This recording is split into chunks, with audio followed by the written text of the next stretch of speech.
Good evening, everybody, and thank you for attending tonight's Cabinet meeting. Just quickly, some household things. There's no evacuation procedures, no fire alarms scheduled for this evening, and therefore, if the fire alarm sounds, please evacuate the building immediately. The fire exit is located to the side of this room there, and if you go through reception and meet in the War Memorial Park. I remind everybody that the webcast is being shown live on the internet and will be available to view on YouTube after tonight's meeting. And I remind you to switch your phones either to off or to silent. Thank you. Firstly, I have no apologies for absence today. Are there any declarations of interest? Thank you, Leader. Subject to the legal advice I've received, and now that item 5 is a matter of planning policy, I will step out for that item in accordance with my register of interests. Thank you. I'm grateful for that. Nobody else? I have no urgent items that have been referred to me or to the Cabinet this evening. Therefore, we move to item 4, which is the minutes of the meeting held on the 9th of November. They are in your packs, 5 to 8. Is everybody in accordance with those as detailed? Yes, thank you very much. Then we move now to item number 5, which I'll let Councillor Robinson just leave the room.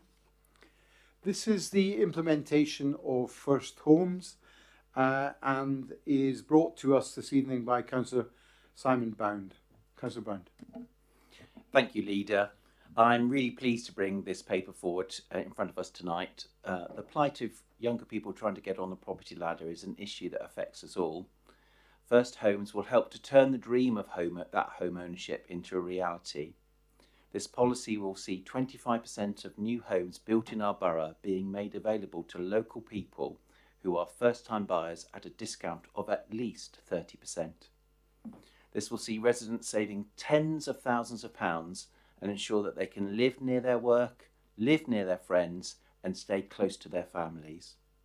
Both helping them to get on the property ladder and keeping that home at a lower price for all future owners who are from the local area. With the objective of helping local people to be able to stay where they have grown up, I recommend that we adopt this policy.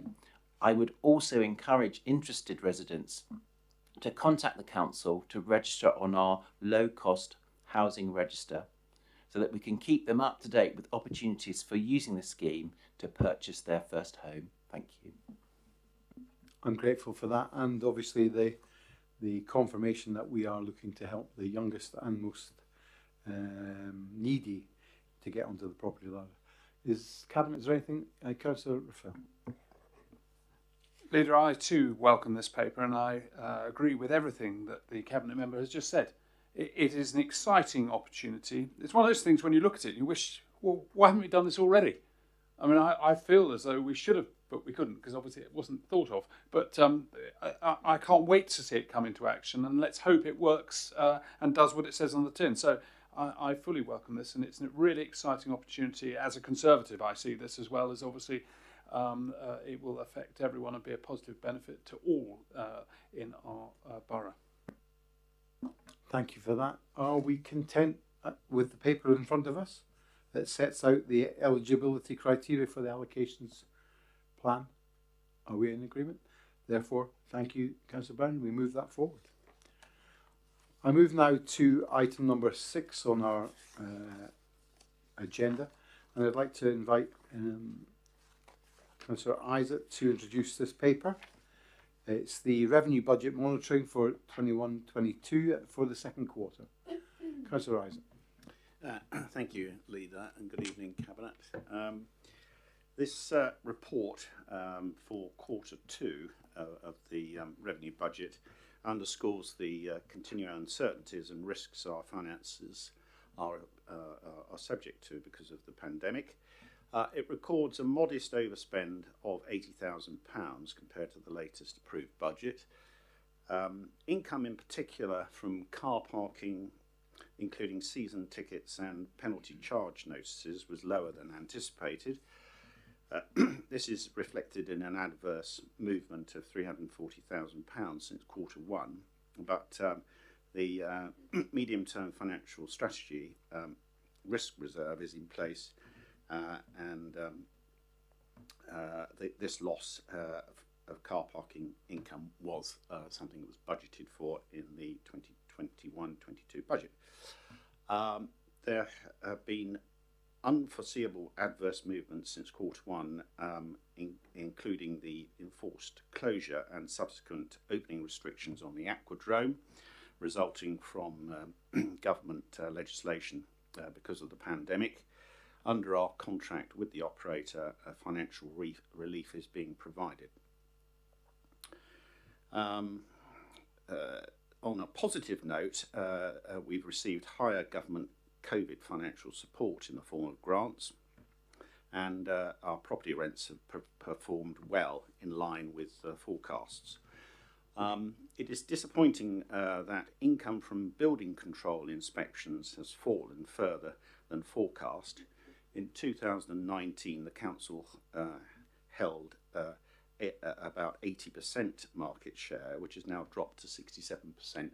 We don't know whether that will improve as time goes by, but I do think that we should be encouraging developers to use our building control team. I think that would be give great reassurance to the purchasers of their homes, and so I hope we can get that message across to them. There have been adverse movements also which have affected our treasury management investment income because of the stubbornly low interest rates.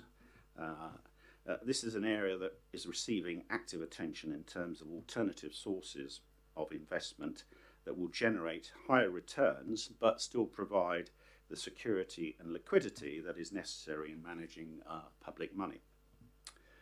Overall, however, our financial position remains strong, and with reserves in place, we're in a good position to meet further uncertainties, including the ongoing challenge presented by the pandemic. I'm grateful for that. Anyone else got anything to add? I know our 151 officers decided to take a vacation. That's always a good sign when there's cabinet papers to deal with our revenue in front of us. So I'm happy to accept them as they are. And the recommendation is that we note on page 30, 1 to 7, and I hope that that is acceptable to you as cabinet. Agreed? Thank you very much. We move now to item number 7, which we put Councillor Isaac back on the stage, which is Q2 Capital Monitoring Report up to September of this year. Councillor Isaac. Thank you, Leader. Again, as you say, this is the Q2 Capital Monitoring Report, and the forecast capital expenditure for 21-22 at the end of Q2 is 31.23 million, which is 4.821 million, or 13.37% below the latest agreed budget for the year. Much of the explanation for this slippage is due to the pandemic and the ongoing impact of supply chain shortages and availability of technical consultancy support. I'm pleased to confirm that the report includes additional funding to provide for affordable housing on council-owned land at 2 and 3 Viables cottages. It also includes an increase in the capital programme of £378,000 in 21-22 and £379,000 in 22-23 from the local infrastructure fund reserve to complete the final projects under the local infrastructure fund scheme, which have been so beneficial to so many of our local communities. There are also technical adjustments concerning the 5G living lab and smarter ways of working in the report. It is, of course, great news that the 5G hub can now proceed with the procured private sector partner Cellnex UK to ensure that Basingstoke is at the forefront of of this technical revolution. I also have been advised this afternoon that I need to refer to an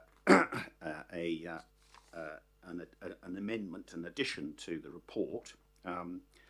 The council has recently completed a head lease in respect of the former ITT site at Viables.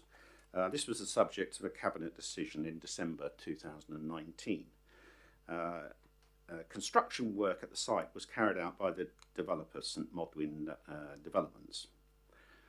But as this is a council-owned site, the developer has paid the council a premium. This premium is equivalent to the value of the works completed on the site by the developer, to the tune of £4.599 million. In order to account for this arrangement from a technical perspective, the council now needs to add the expenditure to the current capital programme, with the funding to be met from the cabinet, from the premium, I beg your pardon. It is therefore requested that Cabinet consider this matter and recommend to Council that this expenditure and financing is added to the approved programme. Thank you, Councillor Isaac. I'm grateful for that, and obviously we've managed to look at our finances in capital spending in a really good way. So excellent. Anyone else from Cabinet like to add to that? No? Then I take you to page 48, which is the recommendations. The recommendation 1 to 7 is for us to note, but I am going to read out the Cabinet requests that the Council approve from 8 to 10. An increase in the Local Infrastructure Funds scheme of 0.38 million in 21-22 and 0.379 million in 22-23 to reflect the final approved grants under the scheme, which will be funded from the final reserve released from the Local Infrastructure Fund reserve. Number 9, a reduction in the 5G Living Lab scheme of 1.917 million in 21-22, which reflects the latest council and external partner funding arrangements for the delivery of the scheme. And number 10, an increase in the Smarter Ways of Working scheme of 0.997 million, funded from revenue savings on related spending in 21-22, reflecting the revised mix of capital and revenue expenditure for the overall scheme costs. And of course, I add in Councillor Isaac's comments about the ITT land, all right, which will go to Council next week. Okay, if we are in agreement, then we can note 1 to 7 and request that the Council approve at the next opportunity. Are we agreed? Agreed. Thank you very much.